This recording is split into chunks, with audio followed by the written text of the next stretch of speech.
mon écran? Oui. Très bien. Donc, on va commencer. Très bien. Bon, si vous avez des questions, vous pouvez me les poser, soit dans la boîte de conversation, d'accord? D'accord. Alors, on va commencer. Bismillah. Alors, aujourd'hui, on verra ensemble la cavité d'accès endodontique, d'accord? Donc, je crois que… bon, 2 secondes, Borg. Il y a quelques noms, tu as le groupe A et B, je ne sais pas ce qu'ils sont présents. Younes Ben Yamina. Younes Ben Yamina. Jarmoun. Belkhiri. Jarmoun, présent. Oui. Très bien. Belkhiri. Présent. Très bien, Belkhiri.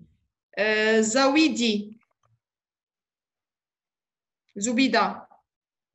Abdeldaïm Inès. Présente. Présente. Très bien. Ahlam, Bekay. Non? Et Amar Zahira. Amari Zahira. Elle n'est pas là. Apparemment, elle n'avait pas de connexion chez elle. Bon, très bien. Alors, donc, comme je vous ai dit, oui. Boujma Omessa. Groupe B. Boujma. Boujma. Oui. C'est vous? Groupe B. Oui. Boujma Omessa. Très bien. Merci. J'ai écrit votre nom. Oui. Je vais le reporter sur le registre. Très bien.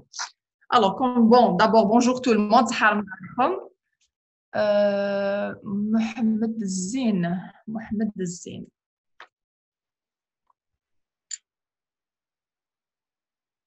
Mohamed Zine, c'est quel groupe? Groupe C, normalement. Mohamed Zine, groupe C.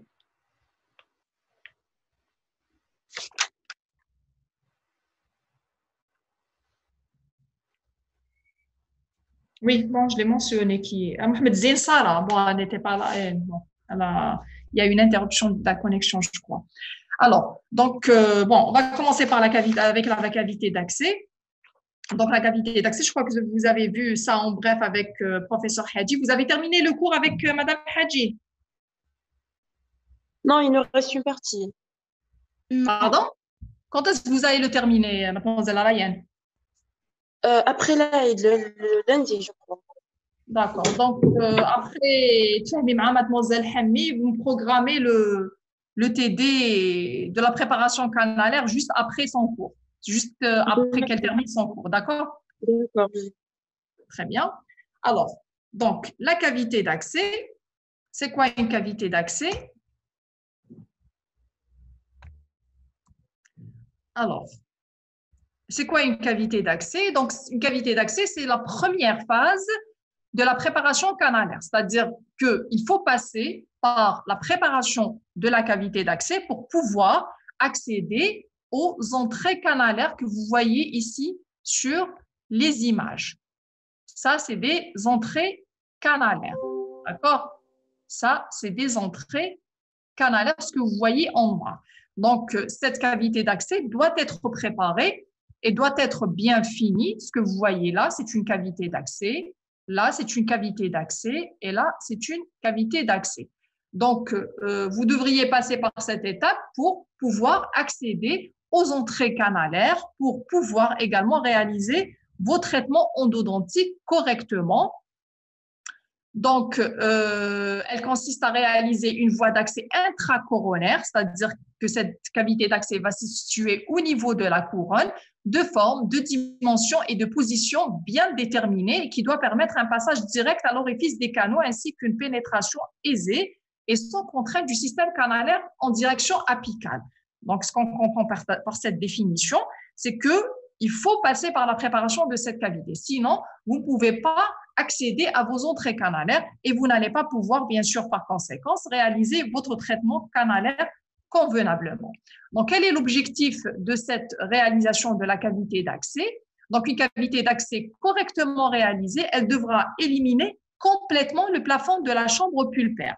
vous savez que vous avez en tête l'anatomie. Donc, la chambre pulpaire est constituée par un plafond et un plancher et des parois. D'accord? Donc, pour pouvoir accéder à vos entrées canalaires, il faut éliminer tout le plancher, plutôt tout le plafond de la chambre pulpaire. Et le plancher ne doit pas être touché.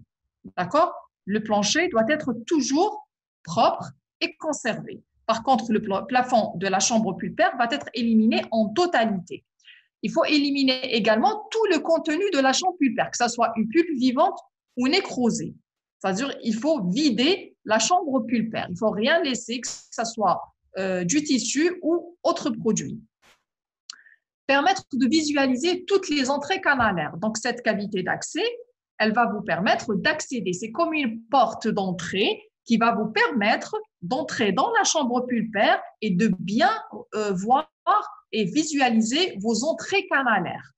Elle doit vous permettre l'accès direct au tiers apical des instruments, c'est-à-dire qu'elle va vous faciliter la pénétration de vos instruments endodontiques, comme les broches, les racleurs et les limes et tout instrument endodontique. Donc, cette cavité d'accès, elle va vous faciliter cet accès pour atteindre le tiers apical de vos canaux.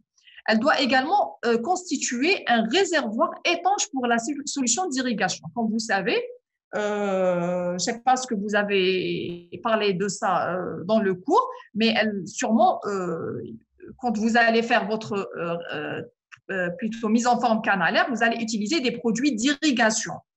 Donc, ces produits d'irrigation comme l'hypochlorite de sodium, qu'on verra ensemble dans le cours de la pharmacologie endo, c'est un produit qui ne doit pas être diffusé dans la cavité buccale parce que non seulement il a un très mauvais goût, en plus il est toxique. Le patient ne doit pas l'avaler. Donc, au moins, cette cavité d'accès va être comme un réservoir qui va recueillir le produit en sortant quand vous allez l'irriguer. Quand vous allez faire votre irrigation endodontique à l'intérieur des canaux, le produit va ressortir. Donc, quand il va ressortir, il va être conservé dans cette cavité d'accès. Donc, c'est un réservoir. Et elle doit également, cette cavité d'accès, qu'est-ce qu'il y a? Rien. Alors, elle doit vous procurer une assise convenable au ciment temporaire. Bien sûr, quand vous allez faire un traitement canalaire, vous n'allez pas le faire en une seule séance, vous allez le faire en 2, maximum 3 séances. Donc, cette cavité d'accès va vous aider à mettre votre produit de restauration temporaire comme le Génate. Alors, quels sont les instruments que vous allez utiliser pour réaliser votre cavité d'accès? Alors, vous allez utiliser des instruments manuels et des instruments rotatifs, c'est-à-dire rotatifs montés sur contre-angle ou turbine. Alors, parmi les instruments manuels, vous allez utiliser cet excavateur endodontique qui va vous permettre d'éliminer la pulpe camérale. C'est quoi la pulpe camérale? C'est la pulpe de la chambre pulpaire. D'accord? Pas de questions jusqu'à maintenant, ça va? Très bien. Oui, madame, pas de questions. Merci. Alors, donc, vous voyez la forme de votre instrument. C'est un instrument manuel, c'est un excavateur endodontique. Il a comme la forme d'une cuillère, mais plate. D'accord? Il va vous permettre d'éliminer tout le tissu que vous allez trouver dans la chambre pulpaire, que ce soit pulpe vivante, pulpe nécrosée ou même les débris que vous avez éliminés déjà au cours de votre curetage dentinaire. Alors, vous avez cet instrument qui est très intéressant également à utiliser, qui est la sonde numéro 17, il ne faut jamais l'oublier. Donc, c'est un instrument, c'est une sonde exploratrice qui a une petite encoche à ce niveau que vous voyez là, d'accord? Donc, cette encoche ou ce crochet va vous permettre de localiser les surplans. C'est-à-dire, c'est quoi un surplan? C'est un surplus. C'est quelque chose qui va vous déranger. C'est une partie du tissu dentinaire, l'amara. Alors, c'est une... seconde. Donc, c'est une encoche. Et donc, si vous avez un surplomb, c'est-à-dire un surplus dans votre cavité, du tissu dentinaire